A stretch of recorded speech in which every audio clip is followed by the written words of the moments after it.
The Crying Stone of Kakamega Ilesi, also known as Ikhongo Murwi, is a natural wonder in Kakamega County, Kenya.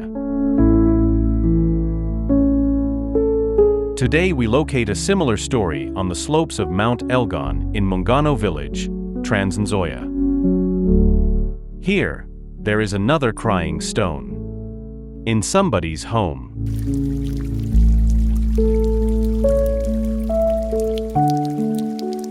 Dr. Timothy Kitui'S, for his love of the Luhya cultural heritage, decided to mimic the gigantic towering basil of a unique phenomenon that defines Western Kenya. He built a version of the crying stone in his father's home in Trans-Nzoia. Come with me as we take a tour in Mzee Joatham Mafunga's home.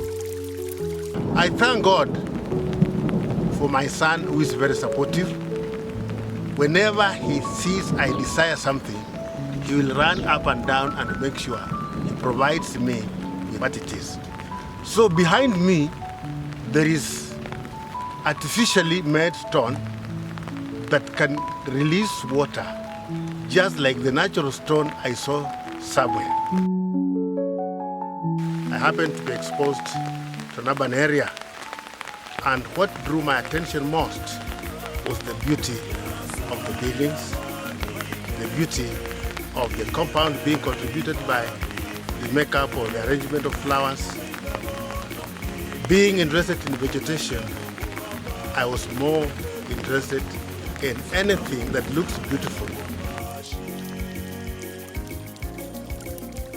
There's a time when I was moving in Western, I saw a stone and the water coming through an opening that looked so unique, as if somebody had worked upon it. But it happened naturally. For the geographers or the scientists can know how it came to be the way it is. But because of my interest in entertainment, I admired to have something that I can make by my own and give me the desire I want. As you enter the home, you will be received by the sound of gushing waters from the crying stone. The stone sits at the center of a mini roundabout in the middle of the compound. Here, the landscaping, mowing, the general yard cleanup, and even his wife's resting place does not depict a usual village home. Pastor Timothy Kitui'S father is a fulfilled man living in his home, defined by the iconic and opulent heritage of Luhyaland. Our beauty attracts man, and the attraction makes a man entertained. Everything here is as natural as the Litungu gospel vibes inspiration itself. There is no electricity in the home, but the ICT, lighting, plumbing, kitchen, farm appliances and irrigation jets are powered by natural forces. Gravity, the sun and wind. The crying stone of Trans-Nzoia never stops crying. As long as the force of gravity exists and the sun shines once a week, the stone will continue to cry. Just like Ikhongo Murwi, the formation of this monumental cistern looks like a solemn head, resting on weary shoulders, consisting of a large boulder balanced atop a huge column of rock, down which tears flow. So the question is, can this cry be answered the way this Egyptian lady's cry was answered? So let's look forward and see whether God can do something to answer the cry we are crying.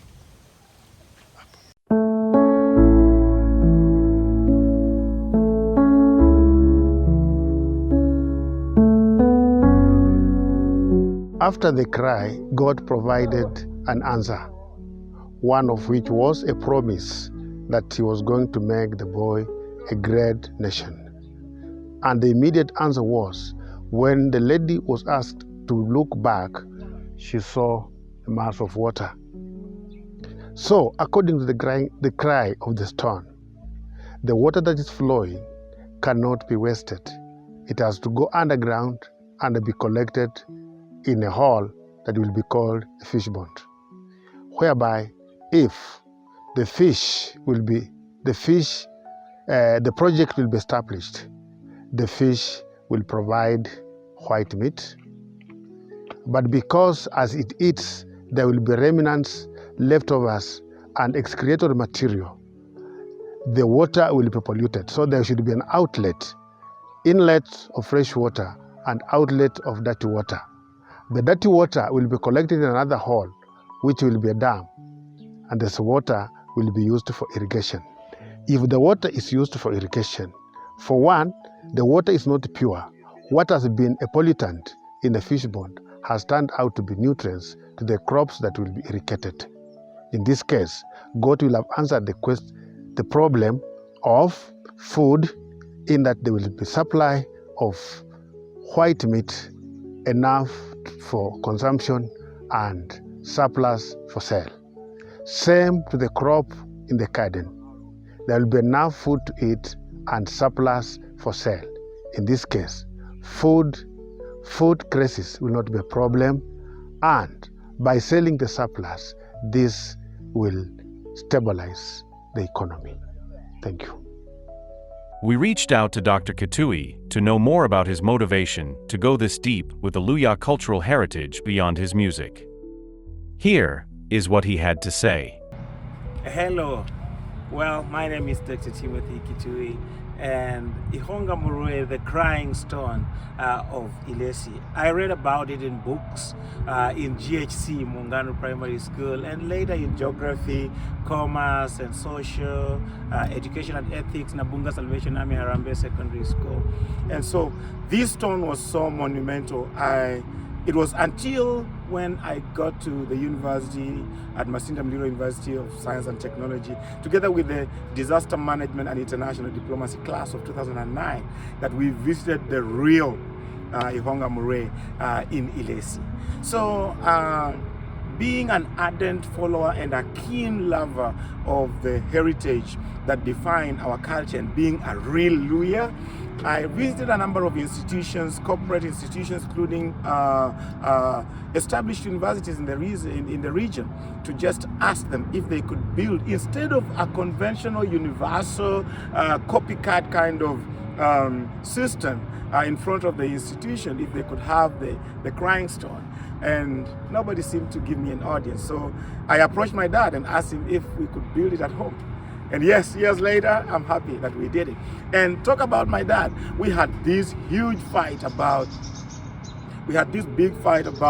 innovation, creativity, talent, and we all know how he fought against my music. To him, it was a kind of perversion in terms of career. But today, this Crying Stone has kind of brought us together. We now are in collaboration. It's a collabo between agriculture and art. And I'm excited that it's able to fulfill something even in society. Yeah, welcome to the Crying Stone of Trans-Nzoia.